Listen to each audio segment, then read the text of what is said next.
ഇന്ന് നിങ്ങളോട് സംസാരിക്കുവാൻ ആഗ്രഹിക്കുന്ന ഒരു ചെറിയ ചിന്ത.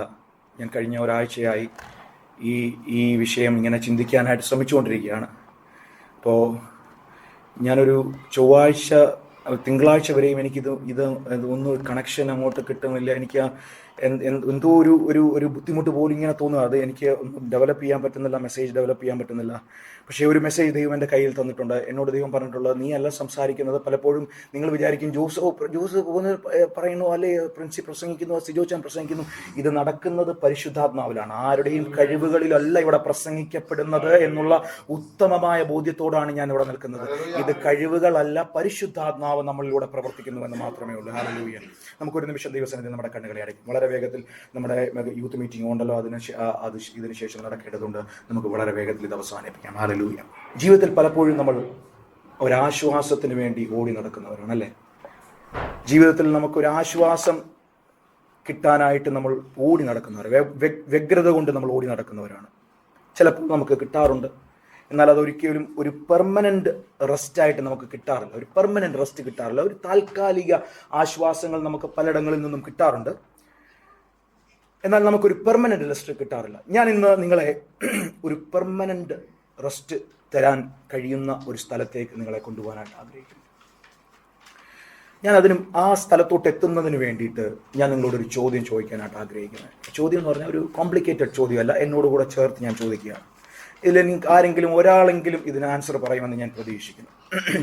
നിങ്ങളുടെ ജീവിതത്തിൽ ലഭിച്ചിട്ടുള്ള ഏറ്റവും വലിയൊരു ക്ഷണക്കത്ത് ഏതാണെന്ന് ചോദിച്ചാൽ, നിങ്ങൾക്ക് ഓർത്തെടുക്കാൻ പറ്റുന്ന ഏറ്റവും വാല്യൂ കൊടുക്കുന്ന ഒരു ക്ഷണക്കത്ത്. നിങ്ങളുടെ ജീവിതത്തിൽ ഇന്നേ വരെയുള്ള എൻ്റെ 39 വയസ്സ്, ഈ 39 വയസ്സിനിടയിൽ എനിക്ക് ഒരു ക്ഷണക്കത്ത് അവർ തന്നു.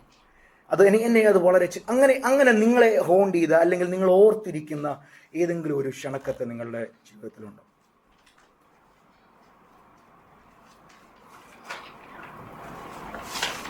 ജോയൽ ഇങ്ങനെ പറയോ, ക്ഷണക്കത്തൊന്നുമില്ല, പക്ഷേ ഒത്തിരി ക്ഷണക്കത്ത് കിട്ടിയിട്ടുണ്ട്. പക്ഷേ എല്ലാം നമ്മൾ ഒരേ വാല്യൂ കൊടുത്തിട്ടുള്ളൂ, അല്ലേ? എനിക്കുണ്ട്. അതായത് ജീവിതത്തിൻ്റെ ദുഃഖങ്ങളിലൊക്കെ നട്ടം തിരിഞ്ഞ് നടക്കുന്ന സമയത്ത്, അതായത് ജോലിയിലേക്ക് സ്റ്റെപ്പ് എടുത്തു വെച്ച സമയം 2008 എത്ര നാളായി നമ്മൾ ഈ ജോലിയിലൊക്കെ കയറിയിട്ട്. ഇപ്പോഴും അല്ലേ, നീ വല്ലതും ഉണ്ടാക്കിയോടാണ് പപ്പ വണ്ടി ചോദിക്കാൻ. ഇപ്പം പപ്പ അല്ലേ ചോദിക്കാനത്, ഇപ്പം മമ്മി അതുകൊണ്ട് പ്രത്യേകിച്ച് ചോദിക്കാറില്ല. ആമേൻ.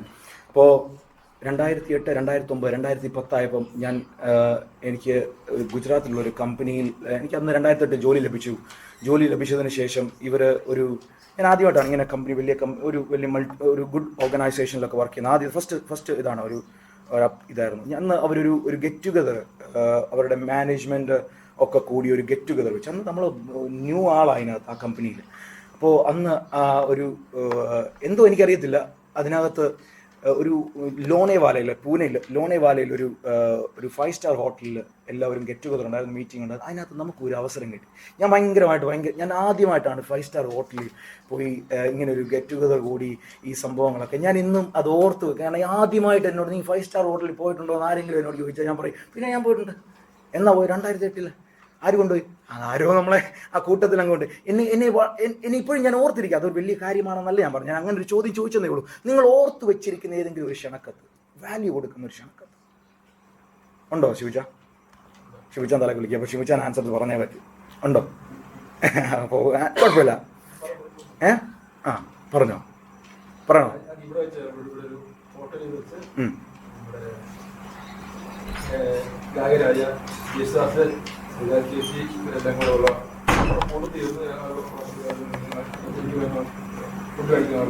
ഒരു അവസരം കിട്ടി. അതൊരു വലിയൊരു ഭാഗ്യമായിട്ടൊക്കെ കാണുന്നുണ്ടല്ലേ? അത് നമ്മുടെ ജീവിതത്തിൽ എല്ലാവർക്കും കാണും, പറയാതെയും അറിയാതെയും ഒക്കെ നമുക്ക് കാണും. ഒരു വാല്യൂ കൊടുക്കുന്ന ഒരു ക്ഷണം. എന്നാൽ ഈ ക്ഷണത്തിനെല്ലാം ഒരു എൻഡ് ഡേറ്റ് ഉണ്ട്, അല്ലേ? നാളെ സുജാത ചേച്ചി ഇന്നും അവിടെ ഇരിക്കുവാണോ? സുജാത ചേച്ചിയൊക്കെ പോയി, അവരൊക്കെ അവിടെ വിട്ടുപോയി. ഇന്നും ഓപ്പണായി കിടക്കുന്ന ഒരു ക്ഷണക്കത്തുണ്ട്. ഞാൻ നിങ്ങളെ മത്തായി എഴുതിയ സുവിശേഷം 11-ാം അധ്യായത്തിലേക്കാണ് ഞാൻ നിങ്ങളുടെ ശ്രദ്ധയെ കൊണ്ടുപോകാൻ ആഗ്രഹിക്കുന്നത്. ഞാൻ നിങ്ങളുടെ കയ്യിലേക്ക്, ഞാനല്ല തരുന്നത്, ദൈവം എനിക്ക് തന്നൊരു വിഷയം ഞാൻ നിങ്ങളുടെ കയ്യിലേക്ക് തരാനായിട്ട് ആഗ്രഹിക്കുന്നത്. ദ മോസ്റ്റ് ഫേമസ് ഇൻവിറ്റേഷൻ ഏതാണെന്ന് അറിയാം? നമുക്ക് ലഭിച്ചൊരു മോസ്റ്റ് ഫേമസ് ഇൻവിറ്റേഷൻ. നമ്മൾ കിട്ടിയ ഇൻവിറ്റേഷൻ എല്ലാം ഡെഡ് ലൈൻ ഉണ്ടായിരുന്നു. അതിൻ്റെ ഡെഡ് ലൈൻ കഴിഞ്ഞു. ഇനി അതില്ല. പക്ഷെ ഇന്നും ഓപ്പണായി കിടക്കുന്ന ഒരു ഇൻവിറ്റേഷൻ ഉണ്ട്. ആ ഇൻവിറ്റേഷൻ അറിയാം, ഏതാണെന്നറിയാം? അധ്വാനിക്കുന്നവരും ഭാരം ചുമക്കുന്നവരുമായുള്ളവരെ എല്ലാവരും എൻ്റെ അടുക്കിലേക്ക് വരും, ഞാൻ നിങ്ങളെ, എന്താ എഴുതിക്കുന്ന ആ വാക്ക് അണ്ടർലൈൻ ചെയ്യാം, ഞാൻ നിങ്ങളെ. ഈ ഇൻവിറ്റേഷൻ ഇന്ന് ക്ലോസ് ആയി കിടക്കുവാണോ? ഇന്ന് ഈ ഇൻവിറ്റേഷൻ ക്ലോസ് ആയി കിടക്കുവാണോ? ലിജോ, ക്ലോസ് ആണോ ഇൻവിറ്റേഷൻ? ഈ ഇൻവിറ്റേഷൻ ക്ലോസ് അല്ല. ഈ ഇൻവിറ്റേഷൻ ഇപ്പോഴും ഓപ്പണായി കിടക്കുക. ഇന്നും ഓപ്പണായി കിടക്കുന്ന ഒരു ഇൻവിറ്റേഷൻ ഉണ്ടെങ്കിൽ അത് നമ്മുടെ കർത്താവ് തന്ന ഒരു ഇൻവിറ്റേഷനാണ്. ഹല്ലേലൂയ. എന്താ പറയുന്നത്? അധ്വാനിക്കുന്നവരും ഭാരം ചുമക്കുന്നവരുമായുള്ളവരെ എൻ്റെ അടുക്കൽ വരുവീൻ, ഞാൻ നിങ്ങളെ, ആ വാക്ക് ശ്രദ്ധിക്കണം, ഞാൻ നിങ്ങളെ ആശ്വസിപ്പിക്കും. ഒരു ഇമ്മീഡിയറ്റ് റെസ്റ്റ് നമുക്ക് കിട്ടണമെന്നുണ്ടെങ്കിൽ ഒരിടത്ത് മാത്രമേ നമുക്കത് കിട്ടാൻ സാധ്യതയുള്ളൂ. അതെവിടെയാണെന്നറിയാമോ? അതെവിടെയാണ്? നമ്മുടെ യേശു ക്രിസ്തുവിൽ മാത്രമാണ്. മത്തായി എഴുതിയ സുവിശേഷം, എൻ്റെ വിഷയത്തിൽ അല്ലെങ്കിൽ പോലും ഞാനൊന്ന് മത്തായി എഴുതിയ സുവിശേഷം 11-ാം അധ്യായം ഒന്ന് ചെറുതായിട്ട് പറയാനായിട്ട് ആഗ്രഹിക്കുന്നു. സമയം എൻ്റെ മുമ്പിൽ പരിമിതമാണെന്നല്ല, എന്നാലും മാറ്റേണ്ടി വരുമോ വെച്ചാൽ കൂടിപ്പോയാൽ ചിലപ്പോൾ മാറ്റേണ്ടി വരും. മത്തായി എഴുതിയ സുവിശേഷത്തിൻ്റെ 11-ാം അധ്യായത്തിൻ്റെ തുടക്കത്തിൽ എന്താ? യോഹന്നാൻ സ്നാപകന്റെ ഒരു ഡൗട്ടാണ്. വരുവാനുള്ളവൻ, അതെൻ്റെ വിഷയം അല്ലെങ്കിൽ പോലും ഞാൻ അതിൽ നിന്ന് ഡൈവേർട്ട് ആകുകയല്ല. എന്താണ് 11-ാം അധ്യായത്തിൽ പറയുന്നതെന്ന് പറയാം. വരുവാനുള്ളവൻ നീയോ? ഡൗട്ട്. ആരാ? യോഹന്നാൻ സ്നാപകനാ ഡൗട്ട്. ആർക്കാന്നറിയാം? പ്രതിസന്ധികൾ ഇങ്ങനെ ഏറി വന്നപ്പോൾ കാരാഗ്രഹത്തിന്റെ ഉള്ളിൽ കിടന്നിട്ട്, ഞാൻ പ്രസംഗിച്ച ആള് ഇത് തന്നെയാണോ? അപ്പോൾ യോഹന്നാൻ സ്നാപകൻ ഒരു ഡൗട്ട് വരാമെങ്കിൽ നമുക്ക് ഒരു ഡൗട്ടൊക്കെ വരാം. പക്ഷെ ആ ഡൗട്ടിൽ എന്ത് ചെയ്യരുത്? ജീവിതം മുന്നോട്ട് കൊണ്ടുപോകരുത്. ആ ഡൗട്ട് തീർത്തിട്ടേ ഇന്ന് പോകാവൂ. അതുകൊണ്ടാണ് ഞാൻ പറഞ്ഞത്, ഇന്ന് ഓപ്പൺ എൻഡഡ് ആയി കിടക്കുന്ന ഒരു ഇൻവിറ്റേഷൻ ഉണ്ടെങ്കിൽ അത് നമ്മുടെ കർത്താവിൻ്റെ മാത്രമാണ്. ഹല്ലേലൂയ. യേശു കർത്താവ് പറയുന്ന ഒരു മറുപടി ഉണ്ട്, എന്നിൽ ഇടറിപ്പോകാത്തവർ ഭാഗ്യവാന്മാർ. ഇടറിപ്പോകരുത് കേട്ടോ. നമ്മുടെ ജീവിതയാത്രയിൽ പ്രതിസന്ധികളിൽ നമ്മൾ ഇടറിപ്പോകരുത്. ഒരു ഉത്തരം, അത് പ്രത്യേകിച്ച് ഒരു ഉത്തരവൊന്നും പറയുന്നില്ല. നിങ്ങൾ കാണുന്നില്ലേ അത്ഭുതങ്ങൾ നടക്കുന്നത്? കാണുന്നില്ലേ കുരുടർ സൗഖ്യമാകുന്നത്? കാണുന്നില്ലേ മുടന്തർ നടക്കുന്നത്? കാണുന്നില്ലേ എന്നുള്ള ഉത്തരങ്ങൾ മാത്രമേ ഞാൻ തന്നെയാണ് എന്ന് പറയാൻ ശ്രമിച്ചില്ല യേശു കർത്താവ്. ഞാനത് എൻ്റെ വിഷയമല്ലെങ്കിലും ഞാൻ എന്താണ് എന്ന് ഞാൻ നിങ്ങളോട് പറയുവാനായിട്ട് ആഗ്രഹിക്കുന്നു. രണ്ടാമത് ആ അധ്യായത്തിലുള്ളത് യേശുവിൻ്റെ വീര്യപ്രവൃത്തികളിൽ മാനസാന്തരപ്പെടാത്ത ഒരു കൂട്ടം ജനം. അപ്പോൾ പാസ്റ്റർക്കും നമുക്കെല്ലാം ആശ്വാസമുണ്ട്. നമ്മൾ പറഞ്ഞാലും കേൾക്കാത്ത കുറച്ച് ആൾക്കാർ നമ്മുടെ ചുറ്റുപാടുമൊക്കെ ഉണ്ടാകും. യേശു പറഞ്ഞിട്ട് കേട്ടില്ല, പിന്നെ പാസ്റ്റർ എവിടെ? യേശു പറഞ്ഞിട്ടും യേശുവിൻ്റെ അത്ഭുതങ്ങൾ കണ്ടിട്ടും വിശ്വസിക്കാത്തൊരു കൂട്ടം ജനം. എന്തുകൊണ്ടാണെന്നറിയാമോ? ഹൃദയം എന്തായി? ഹൃദയം കട്ടിയായി. ഇതകത്തോട്ട് കയറാൻ ഒരു സാധ്യതയുണ്ട്. ഈ നനഞ്ഞു കിടക്കുന്ന സ്ഥലത്തേക്ക് എന്തെങ്കിലും ഒരു വിത്ത് വിതച്ചാൽ അത് കിളിക്കാനുള്ള ഒരു ടെൻഡൻസി എങ്കിലും കാണിക്കും. പക്ഷെ നമ്മുടെ ഹൃദയം, എൻ്റെ ഹൃദയമൊക്കെ എന്ന് പറഞ്ഞാൽ കല്ല് പോലെ. ഒരാളോടൊക്കെ പിണങ്ങിയിരുന്നാൽ നമ്മൾ ഏതറ്റം വരെ നമ്മൾ പോകും, അല്ലേ? പക്ഷെ ഈ സ്ഥലത്ത് ഈ വചനങ്ങളൊന്നും എന്ത് ചെയ്യത്തില്ല. അതിന് യേശു പറഞ്ഞാലും നമ്മൾ പറഞ്ഞാലും ആര് പറഞ്ഞാലും, ഇത് ഹൃദയം എപ്പോൾ ഒന്ന് ഫ്രജൈലാവുന്നോ ആ ഇടത്ത് മാത്രമേ വചനം വർക്ക് ചെയ്തു തുടങ്ങത്തുള്ളൂ. ഇന്ന് ഹൃദയത്തിൻ്റെ കട്ടിയോടെ ഞാനും നിങ്ങളുമാണ് ഇത് കേൾക്കുന്നതെങ്കിൽ ഈ വചനം ഈ റബ്ബർ പന്ത് എറിയുന്നത് പോലെ കൊള്ളും, തിരിച്ചു പോകും. അടുത്ത ഞായറാഴ്ച വരും, റബ്ബർ പന്ത് നമ്മുടെ നെഞ്ചത്ത് കൊള്ളും, അതുപോലെ തിരിച്ചു പോകും. ഇതൊന്നും നടക്കാതെ പോകും. ഇന്ന് നമ്മുടെ ഹൃദയത്തെ ഒന്ന് ഫ്രജൈൽ, കർത്താവെ ഞാൻ അങ്ങയുടെ കൈകളിലേക്ക് സമർപ്പിക്കുന്നു. എന്നെ വിളിച്ച കർത്താവാണ്. അധ്വാനിക്കുന്നവരും ഭാരം ചുമക്കുന്നവരുമായുള്ളവരെ എൻ്റെ അടുക്കൽ വരുവിൻ, ഞാൻ നിങ്ങളെ ആശ്വസിപ്പിക്കും. മാത്തിച്ച ഓർമ്മ വന്നോ? അപ്പോൾ ഞാൻ പറയാൻ ഉദ്ദേശിക്കുന്ന ഒരു കാര്യം എന്ന് പറഞ്ഞാൽ, അടുത്തതിന് ശേഷം എനിക്ക് ഇതായിട്ട് തോന്നിയ ഒരു കാര്യം എന്ന് പറഞ്ഞാൽ, ഈ 2-3 ദേശങ്ങളുടെ പേര് പറഞ്ഞ് കോരസിനെ നിനക്ക് അയ്യോ കഷ്ടം, ബെത്സയിദേ നിനക്ക് കഷ്ടം, കഫർദൂമൂഫേ നിനക്ക്, ഇതൊക്കെ പറഞ്ഞിട്ട് യേശു പറയുന്നത് ഇവിടെ നമുക്ക് കാണാൻ പറ്റുന്നത് 11-ാം അധ്യായത്തിന്റെ 24-ാമത്തെ വാക്യം ഒന്ന് വായിക്കാമോ? എൻ്റെ വിഷയമല്ല, എന്നാൽ ഞാൻ ആ വിഷയത്തിലേക്ക് ഓടിയെത്താം. ഞാൻ ആ 11-ാം അധ്യായത്തിൽ എന്താണെന്ന് പറയാം.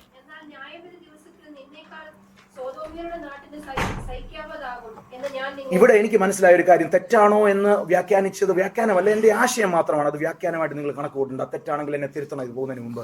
അതായത് ന്യായവിധിയിൽ ഒരു ഒരു ഒരു ഒരു ഇന്റൻസിറ്റി ഉണ്ടാവും, ഡിഫറെന്റ് ഓഫ് ന്യായവിധികൾ ഉണ്ടാവും എന്ന്. അതായത് നമ്മൾ ദൈവത്തെ അറിഞ്ഞിട്ട് ദൈവത്തിന്റെ എല്ലാ സ്നേഹവും അനുഭവിച്ചിട്ട് നമ്മൾ തിരിച്ചു പോകുമ്പോൾ നമുക്ക് കിട്ടേണ്ട പ്രതിഫലങ്ങൾക്കും ന്യായവിധികളുടെയും ഇന്റൻസിറ്റിക്ക് വേരിയേഷൻ ഉണ്ടാകുമെന്ന്. അത് തെറ്റാണെങ്കിൽ നിങ്ങൾ ഇത് പോകുന്നതിന് മുമ്പ് എന്നെ തിരുത്തുക. അപ്പോ ഇവർ പറയുന്നത് എന്താണ് ഇവിടെ പ്രസക്തമായി കാണുന്നത്? 11:24 എന്താ പറയുന്നത്?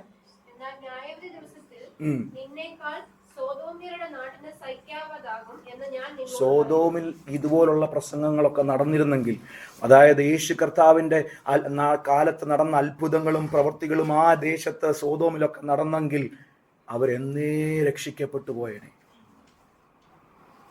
ഇന്നും വചനത്തോട് പ്രതികരിക്കാതെ ആരെങ്കിലും നിൽക്കുന്നുണ്ട്? ഇതിൽ കൂടുതൽ സമയം കർത്താവ് നമ്മുടെ മുമ്പിൽ വെക്കാറില്ല. ഓപ്പൺ എൻഡഡ് ആയി കിടക്കുന്ന ഇൻവിറ്റേഷൻ ഇന്ന് സ്വീകരിച്ചിട്ടേ പോകാം. ഞാൻ ക്രിസ്ത്യാനികളോട് തന്നെയാണ് സംസാരിക്കുന്നത്, വചനം കേട്ടവരോട് തന്നെയാണ് സംസാരിക്കുന്നത്. ഇന്നും നമ്മൾ ആശ്വാസം കണ്ടെത്തിയിട്ടില്ല. നമ്മൾ ആശ്വാസം കണ്ടെത്തുന്നത് മറ്റു പലതിലുമാണെങ്കിൽ ഇന്ന് പകൽക്കാലം പറയുന്നു, യേശു കർത്താവിൽ മാത്രമേ നമുക്ക് ആശ്വാസം കണ്ടെത്താൻ കഴിയത്തുള്ളൂ. അതിന്റെ അവസാനം ആ ഭാഗത്തിന്റെ ആ ഒരു പാസേജ് അവസാനിപ്പിക്കുന്നതിന് ജ്ഞാനികൾക്ക് മറച്ചു വെച്ചത് എന്താ? ജ്ഞാനികൾക്ക് മറച്ചു വെച്ചത് ആർക്ക് വെളിപ്പെടുത്തി കൊടുത്തു? ശിശുക്കൾക്ക് വെളിപ്പെടുത്തി കൊടുത്തു. എന്താ ശിശുക്കൾക്ക്? ആരാ ശിശുക്കൾ? നമ്മൾ ഓരോരുത്തരും ഇന്ന് ദൈവത്തെ തിരിച്ചറിഞ്ഞവരാണെങ്കിൽ ദൈവത്തിന് നമ്മോട് കാണിച്ച ആ കരുണ എത്ര വലുതാണ്, നമ്മളോട് കാണിച്ച ആ വലിയ ദയയും പിതാവിന്റെ സ്നേഹവും, പിതാവിന് പുത്രനെ നമുക്ക് വെളിപ്പെടുത്തി തരുവാൻ പിതാവിന് നമ്മളോട് എന്ത് തോന്നി? കരുണ തോന്നി. ജ്ഞാനികൾക്ക് മറച്ചു വെച്ചത്. ആമേൻ, ഹല്ലേലൂയ, ആമേൻ. ഞാൻ എൻ്റെ വിഷയത്തിലേക്ക് കടന്നു വരുവാൻ ആഗ്രഹിക്കുന്നു. ഞാൻ പറഞ്ഞു തുടങ്ങിയത് ജീവിതത്തെ നിരാശയോടെ നോക്കിക്കാണുന്ന എല്ലാ വ്യക്തികളോടും പുത്രനായ യേശു ക്രിസ്തു പറയുകയാണ്. ഞാൻ ഇപ്രകാരം പറയുന്നു, മാത്യു 11:28 ഒരു ഭാഷ കൂടെ വായിക്കണമേ.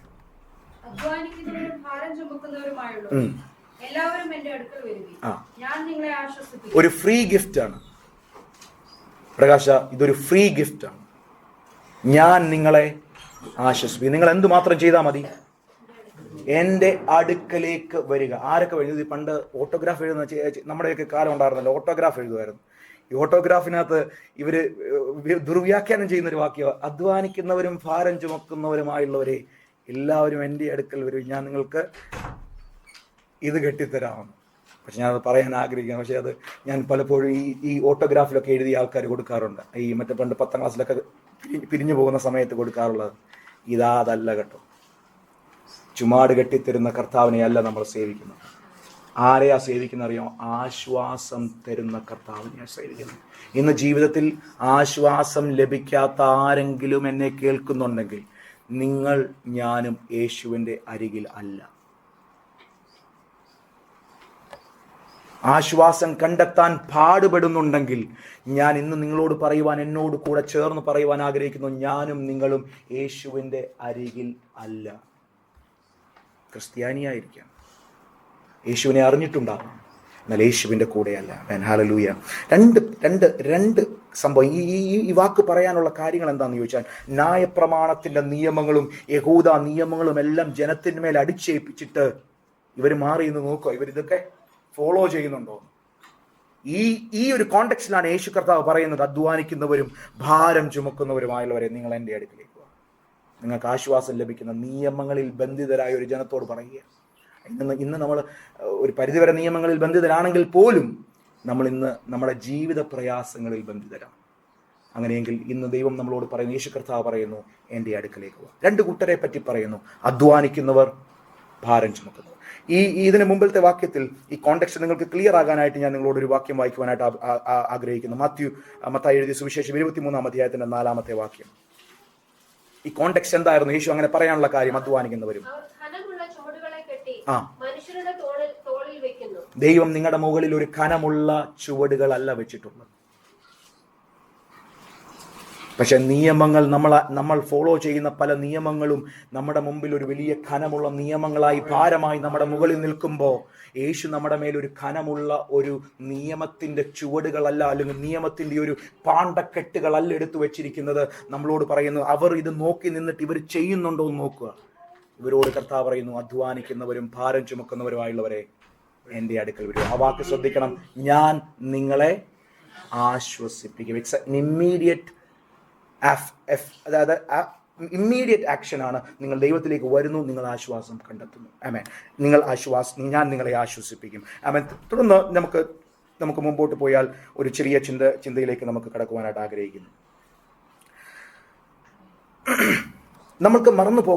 ഒരിക്കലും മറന്നു പോകാത്തൊരു പോകരുത് എന്ന് നമ്മൾ ആഗ്രഹിക്കുന്ന ഒരു കാര്യമുണ്ട്. നമ്മളെ ആരാ വിളിച്ചതെന്ന് ഒരിക്കൽ പോലും മറന്നു പോകരുത്. യേശു കർത്താവാണ് ഈ ലോകത്തിൽ നമ്മളെ വിളിച്ചിറക്കിയ നമ്മുടെ പപ്പായോ അമ്മയോ നമ്മുടെ സഹോദരങ്ങളോ അല്ല. ഒരു പക്ഷെങ്കിൽ അവർ വഴി കാട്ടിയിട്ടുണ്ടാവാം. പക്ഷെ നമ്മൾ വിശ്വസിക്കുന്നത് നമ്മുടെ യേശുവിലാണ്. അവനാണ് നമ്മളെ വഴി നടത്തുന്ന കർത്താവ്. ഹല്ലേലൂയ. അതൊരിക്കൽ പോലും നിങ്ങൾ മറന്നു പോകരുത്. ഒരു വാക്യം കൂടെ അതിനോട് ചേർത്ത് നിങ്ങൾക്ക് പ്രയോജനം തരുമോ എന്ന് എനിക്കറിയത്തില്ല, എന്നാൽ എനിക്ക് പ്രയോജനം തന്നു. അതുകൊണ്ട് ഞാൻ വായിക്കാൻ നമ്മൾ സ്ഥിരമായി അറിയുന്ന ഒരു വാക്യമാണ് സദൃശ്യവാക്യങ്ങൾ 10:28. നിങ്ങൾ അധ്വാനിക്കുന്നതിനോട് കൂട്ടത്തിൽ നമുക്കൊന്നും കൂടുന്നില്ല. എന്താ പറയുന്നത് അറിയോ? ആ വാക്യം വളരെ വ്യക്തമായ ഒരു വാക്യമാണ്. 10:22. യഹോവയുടെ അനുഗ്രഹത്താൽ സമ്പത്തുണ്ടാകും. നമ്മുടെ അധ്വാനങ്ങൾ എത്ര നമ്മൾ അധ്വാനിച്ചാലും ഇതിനൊന്നും നമ്മൾ ഈ മറ്റേ ഓട്ടക്കീശയിലിട്ട കാശ് പോലെ നമ്മുടെ കയ്യിൽ നിന്ന് വരുന്നതല്ലാതെ ഇത് ഇങ്ങനെ പൊക്കോണ്ടേയിരിക്കും. പക്ഷെ അധ്വാനം ചെയ്യുന്നത് അധ്വാനിക്കരുത് എന്നല്ല, അധ്വാനിക്കണ്ട എന്നല്ല, അധ്വാനിക്കരുത്, ഇനാക്റ്റീവ് ആകണമെന്നല്ല കർത്താവ് ഇവിടെ പറയുന്നത്. ഇനാക്റ്റീവ് ആകുന്ന ഒരു ജീവിതം മനുഷ്യ ജീവിതമല്ല. പക്ഷേ നിങ്ങൾക്ക് കർത്താവിൽ കിട്ടുന്ന ഒരു ആശ്വാസമുണ്ട്. ആ ആശ്വാസം പ്രാപിക്കുവാനായിട്ട് ദൈവം നിങ്ങളെ വിളിക്കുന്നത്. ഹല്ലേലൂയ. ഇരമയാവ് എഴുതിയ പുസ്തകം, ഇരമയാ പ്രവാചകൻ എഴുതിയ പുസ്തകം 6-ാം അധ്യായം 16-ാമത്തെ വാക്യത്തിൽ ഒരു വാക്യമുണ്ട്. ഒന്ന് വായിക്കാമോ? ഞാൻ നിങ്ങൾ പറയുന്നത് ബന്ധമില്ല എന്ന് തോന്നിയാൽ പോലും നിങ്ങൾ ഒരു നിമിഷം ക്ഷമിക്കണമെന്ന് ഞാൻ ആ വിഷയത്തിലേക്ക് വരാം.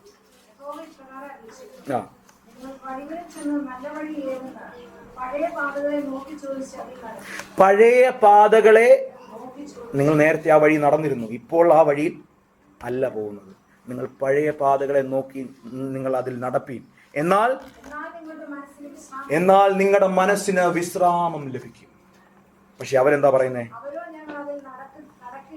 അവര് പറയുന്നു, ഞങ്ങൾ ഇതിനകത്ത് നടക്കാനൊന്നും പോകുന്നില്ല. വിശ്രാമം ലഭിക്കണമെന്നുണ്ടെങ്കിൽ കർത്താവ് നമുക്ക് കാണിച്ചു തരുന്ന ഒരു വഴിയിലേക്ക് നമ്മൾ നടക്കണം. നിങ്ങൾക്ക് ശ്രദ്ധയിൽപ്പെടുത്തുവാൻ വളരെ ആഗ്രഹം തോന്നിയ ഒരു കണക്ഷൻ ഉണ്ട്. നമുക്ക് ഒരുമിച്ച് ചിന്തിക്കുവാനായിട്ട് ആഗ്രഹിക്കുന്നു. ഒരു ഡെസ്പറേറ്റ് ഫാമിലി. പഴയ നിയമത്തിൽ പഞ്ചഗ്രന്ഥങ്ങൾ അങ്ങോട്ട് കഴിഞ്ഞു വരുമ്പോൾ നമുക്ക് കാണാൻ കഴിയുന്ന ഒരു കുടുംബത്തെയുണ്ട്. ആ കുടുംബം താമസിച്ചിരുന്നത് എവിടെയാണെന്ന് ചോദിച്ചാൽ യഹൂദയിലെ ബെത്ലഹേമിലാണ് താമസിച്ചിരുന്നത്. ദേശത്തൊരു ക്ഷാമമുണ്ടായപ്പോൾ അവരെങ്ങോട്ട് പോയെന്നറിയാം? അവർ മോവാബിലേക്ക് പോയി. അവിടെ ചെന്ന് എന്താ സംഭവിച്ചേ? ദേശത്തൊരു ക്ഷാമം ഉണ്ടായപ്പോൾ ഒരു കംഫോർട്ട് സോണൊക്കെ നോക്കി അവർ മോവാബിലേക്ക് പോയി. അവിടെ ചെന്നപ്പോൾ എന്താ സംഭവിച്ചേ? അവിടെയും സമാധാനമായിരുന്നോ? സമാധാനമല്ല. ഭർത്താവ് മരിച്ചു, തൻ്റെ 2 മക്കൾ മരിച്ചു. ആര് ശേഷിച്ചു? 3 പേര് ശേഷിച്ചു. ആരൊക്കെയാ? 2 മരുമക്കളും. സത്യം പറഞ്ഞ എല്ലാ അമ്മായിമാരെയും ഈ വാക്യം വായിച്ചു കഴിയും. എത്ര സ്നേഹത്തോടാണ് അവരോട് സംസാരിക്കുന്നത്. ആ കോൺവെർസേഷൻ. നിങ്ങളും അമ്മായിമാരാകും. നിങ്ങളുടെ അമ്മായിമാരെ അല്ല പറയുന്നത്, നിങ്ങളും അമ്മായിമാരാകുമ്പോൾ ഈ വാക്യം നിങ്ങളുടെ ഹൃദയത്തിൽ ടച്ച് ചെയ്യണമെന്നാണ് പറഞ്ഞത്. ആ വാക്യം സത്യം പറഞ്ഞാൽ ഞാൻ അത് വായിച്ചതുണ്ടല്ലോ അന്ന് രാത്രി. തമാശ പറഞ്ഞല്ല, സമയമുണ്ട്. ഈ സീസ് ഫയർ ഒക്കെ കഴിഞ്ഞ് നമ്മളെല്ലാം സെറ്റാ, കുഴപ്പമില്ല, പേടിക്കണ്ട, നമ്മൾ മുമ്പോട്ട് പോകും. നിങ്ങൾക്ക് സമയം കാലം ഒക്കെ ഉണ്ടാവും. അപ്പം ഞാൻ പറഞ്ഞത്, ഈ വാക്യം ഞാൻ വായിക്കുന്നത് എനിക്ക് കണക്ഷൻ കിട്ടാതെ ഞാൻ ഭയങ്കരമായിട്ട് ബുദ്ധിമുട്ടായിരുന്നു. എനിക്ക് ഈ വാക്യം വായിച്ചു ഇതാണ് പറയേണ്ടതെന്ന് മനസ്സിൽ തോന്നി. പക്ഷേ ഇതെങ്ങനെ ഇതിനെ ഒന്ന് കണക്ട് ചെയ്യും, ഏത് വിഷയമായിട്ട് കണക്ട് ചെയ്യും? അപ്പോഴാണ് ഈ വായനയിൽ എൻ്റെ ശ്രദ്ധയിൽ ഈ അധ്യായം പെട്ടത്. യഹൂദയിലെ ബെത്ലഹേമിൽ നിന്നും ഒരു ഒരു ഒരു ഒരു ഒരു സമാധാനം തേടി മോവാബിലേക്ക് പോയി. അവിടെ ചെന്ന് കുടുംബം കംപ്ലീറ്റ്ലി കൊളാപ്സായി. ലാസ്റ്റിൽ 3 പേര് ശേഷിച്ചു. 2 മരുമക്കളും തൻ്റെ അമ്മായിമ്മയും ശേഷിച്ചു. അവർ പറയുന്നു, ഞാൻ വന്ന സ്ഥലത്തേക്ക് മടങ്ങിപ്പോവുകയാണ്. ഞാൻ ഇതിനു മുമ്പ് വായിച്ച വാക്യം ഇതിനുമായിട്ടൊന്നും ഞാൻ ബന്ധപ്പെടുത്താൻ ശ്രമിക്കും. ഞങ്ങൾ അതിലേക്ക് മടങ്ങിപ്പോകില്ല. പക്ഷെ ഇവരെന്ത് തീരുമാനിച്ചെന്നറിയാമോ? ഞങ്ങൾ യഹൂദയിലേക്ക്. ആ വാക്യം ഒന്ന് നിങ്ങൾക്ക് വായിക്കാൻ പറ്റുമോ? ഞാൻ പറയാം. രൂത്ത് ഞാൻ വാക്യം എഴുതിയിട്ടില്ല. അങ്ങനെ അവർ 2 പേരും എത്ര വാക്യമാണെന്ന് എനിക്കറിയില്ല. അങ്ങനെ അവർ 2 പേരും ബെത്ലഹേം വരെ നടന്നു. വന്നിടത്തേക്ക് തിരിച്ചു നടന്നു. എത്ര വാക്യായിരുന്നു വർഷം? 19. അത് വായിച്ചു തന്നു. പക്ഷെ 3 പേരുണ്ടായിരുന്നല്ലോ. 3 പേരുണ്ടായിരുന്നല്ലോ. പക്ഷെ ഒരാള്, കഥകൾ നിങ്ങൾക്കറിയാം, ഞാൻ അതിനെ അല്ല ബന്ധിപ്പിക്കാൻ ശ്രമിക്കുന്നത്. പക്ഷേ ഒരു സഹോദരി, ആ അമ്മ പറയുന്നൊരു വാക്കുണ്ട്, എനിക്ക് ഭയങ്കര ഇഷ്ടപ്പെട്ട ഒരു വാക്യം. 1-ാം അധ്യായത്തിന്റെ 9-ാമത്തെ വാക്യം. നിങ്ങൾ താന്താന്റെ അമ്മയുടെ വീട്ടിലേക്ക് മടങ്ങിപ്പോകുവിൻ. മരിച്ചവരോടും എന്നോടും നിങ്ങൾ ചെയ്തതുപോലെ യഹോവ നിങ്ങളോടും ദയ ചെയ്യുമാറാകട്ടെ. നിങ്ങൾ താന്താന്റെ ഭർത്താവിന്റെ വീട്ടിൽ വിശ്രാമം. ആ വാക്ക് വിട്ടുപോയി സാറിനെ. ഇല്ല, വായിച്ചോ അത്. നിങ്ങൾ താന്റെ ഭർത്താവിന്റെ വീട്ടിൽ വിശ്രാമം പ്രാപിക്കേണ്ടതിന് നിങ്ങൾ ഇവിടെ നിന്നോ. നിങ്ങൾക്കൊരു വിശ്രാമം ഇവിടെ കിട്ടും. എന്നെ അവര് കൈക്കൊള്ളാനൊന്നും പോകുന്നില്ല. ഞാൻ കുറെ നാളുകൾക്ക് മുമ്പ് അവിടെ നിന്ന് വിട്ടുപോകുന്നതാണ്. എന്നെ അവര് മാറാ എന്നൊക്കെ വിളിച്ചു കളയും. നീ എൻ്റെ കൂടെ ഒക്കെ വന്നാൽ നിങ്ങൾക്ക് വിശ്രാമമൊന്നും. ഇന്ന് നമ്മൾ വിശ്രാമത്തിന് വേണ്ടിയോട്. പക്ഷെ ഒരു സഹോദരി എന്താ പറയുന്നത്? നിന്റെ ദൈവം, നിന്റെ ജനം, നീ പോകുന്നിടത്ത് ഇതൊക്കെ ചെയ്യൂ. നീ പോകുന്നിടത്ത് ഞാനും പോകും. മോവാബിൽ രൂത്തിനറിയാം ഒരു നിത്യവിശ്രാമം ലഭിക്കാൻ സാധ്യതയില്ല. മോവാബിൽ ഒരു നിത്യവിശ്രമം രൂത്തിന് ലഭിക്കാൻ സാധ്യതയില്ലെന്ന് തിരിച്ചറിഞ്ഞ ആത്മാവിൽ ഞാൻ അങ്ങനെ പറയുക കേട്ടോ. നിങ്ങൾ അതിനെ ദുർവ്യാഖ്യാനം ചെയ്തു എന്ന് കരുതരുതല്ലേ. ഒരു നിത്യവിശ്രാമം എൻ്റെ ഈ സ്ഥലത്ത് ലഭിക്കുകയില്ല എന്നറിഞ്ഞ അമ്മായിമ്മയോട് പറ്റി നിന്ന് പ്രതീക്ഷകൾക്കപ്പുറത്ത് വിപരീതമായി ചിന്തിച്ചുകൊണ്ട്, ആ പ്രതീക്ഷകളില്ലാത്തയിടത്ത് പ്രതീക്ഷിച്ചുകൊണ്ട്, ദൈവത്തിൽ പ്രതീക്ഷ വെച്ചുകൊണ്ട്, അവൻ അമ്മായിമ്മ സേവിച്ചു നിന്ന ഒരു ദൈവത്തെ വിശ്വസിച്ചുകൊണ്ട് യാത്ര തിരിച്ചു. അവരെന്താ ചെയ്യുക? ഭാഗ്യവശാൽ ഇവിടെ വന്നു പറ്റി, ബോവസിന്റെ വയലിൽ ചെന്നുപെട്ടു.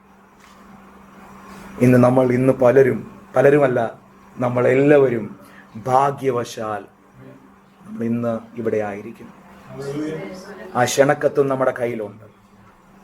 ഭാഗ്യവശാൽ നമ്മൾ ഇന്ന് ഇവിടെ ആയിരിക്കുന്നു.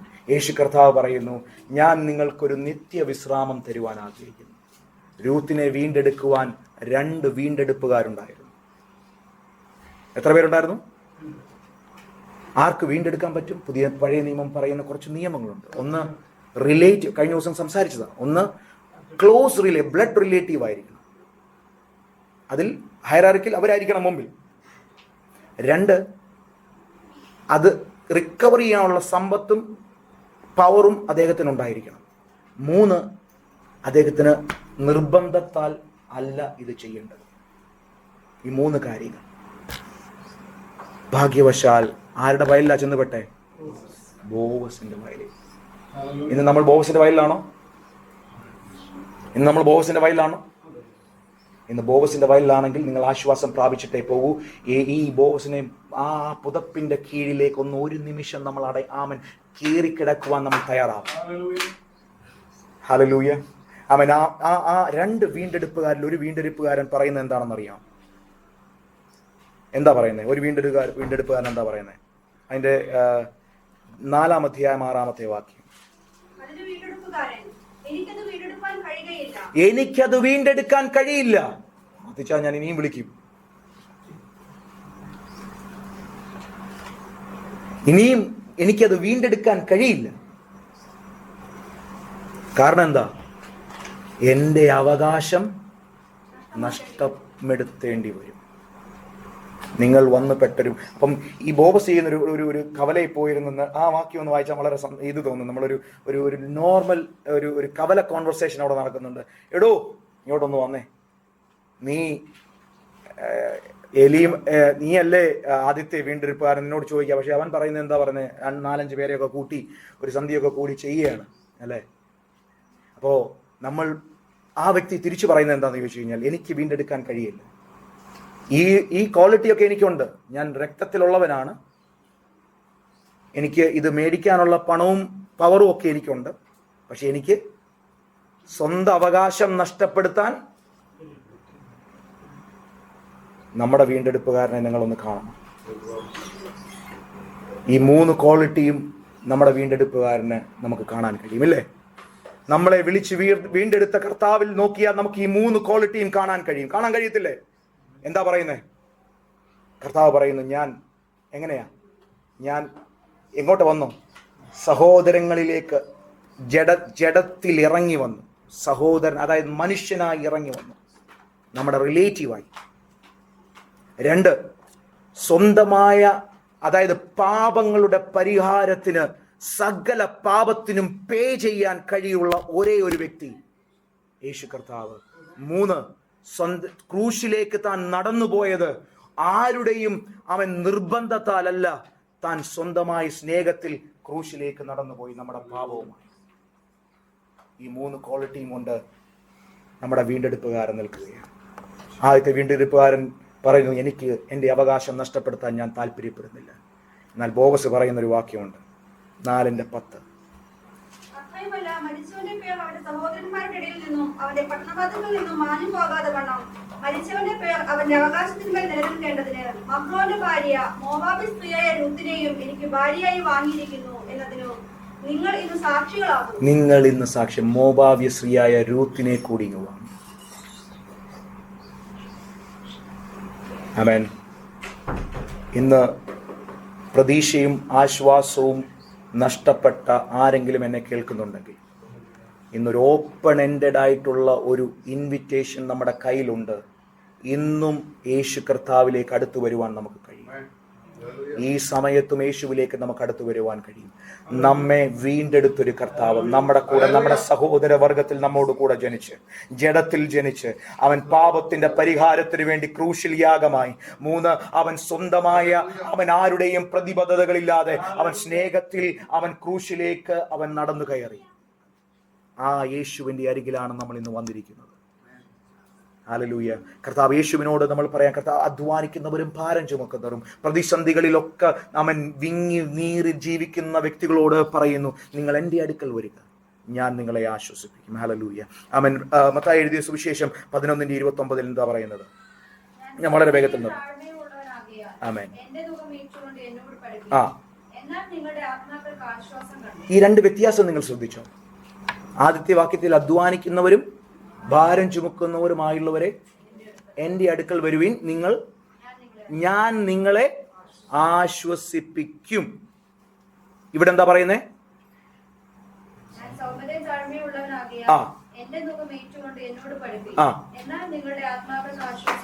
നിങ്ങളുടെ ആത്മാക്കൾക്ക് നിങ്ങൾ തന്നെ ആശ്വാസം കണ്ടെത്തും. എന്താ വ്യത്യാസം?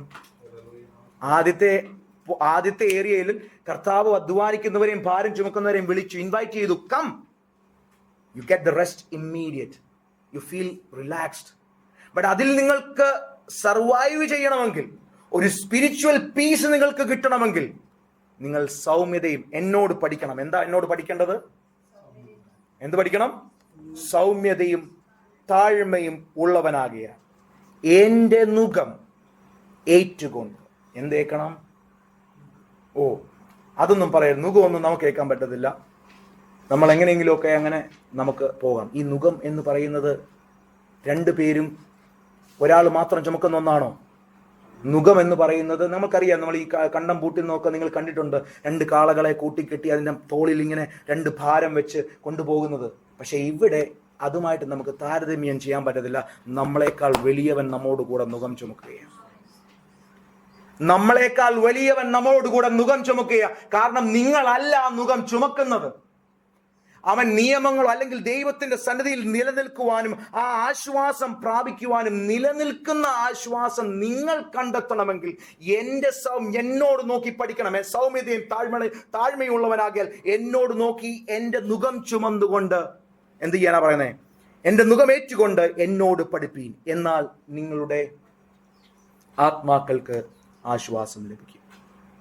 നിങ്ങളുടെ ആത്മാക്കൾക്ക് എന്നേക്കുമായ ഒരു നിത്യമായ ആശ്വാസം ലഭിക്കണമെങ്കിൽ അത് ലഭിക്കുന്ന ഒരേ ഒരു ഇടം താൽക്കാലിക ആശ്വാസമല്ല നമുക്ക് വേണ്ടത്. ഇവിടെ നിലനിൽക്കുന്ന ആശ്വാസം, നമുക്ക് ഭൂമിയിൽ നിലനിൽക്കുന്ന ആശ്വാസമല്ല വേണ്ടത്. നമുക്ക് വേണ്ടത് നിലനിൽക്കുന്ന ഒരു ആശ്വാസം ആര് തരും?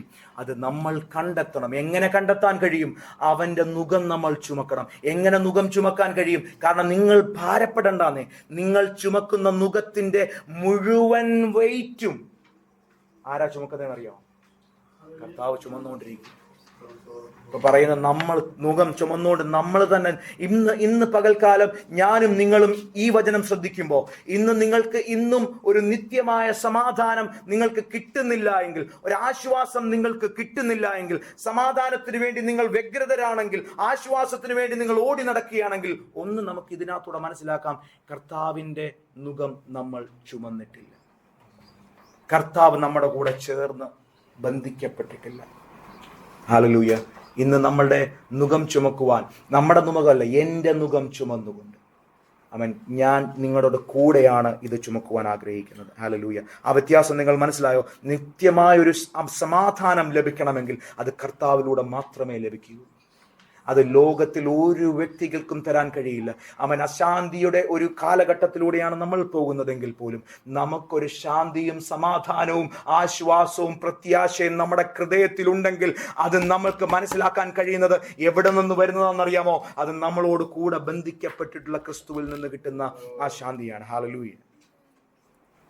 ആമേൻ. ഞാൻ നിങ്ങളോട് പറയുവാനാക്കി എൻ്റെ പ്രസംഗം ഞാൻ അവസാനിപ്പിക്കുകയാണ്. ഞാൻ മത്തായി എഴുതിയ സുവിശേഷം 11-ാം അധ്യായത്തിൽ പറഞ്ഞ 2 വാക്യങ്ങളും ആ രൂത്തിന്റെ ലേഖനം, നമുക്കൊരു വീണ്ടെടുപ്പുകാരനുണ്ട്, അവിടേക്ക് നിങ്ങൾ നടന്നു വരിക. ആ ക്ഷണക്കത്തിനോട് നിങ്ങൾ റെസ്പോണ്ട് ചെയ്യുക.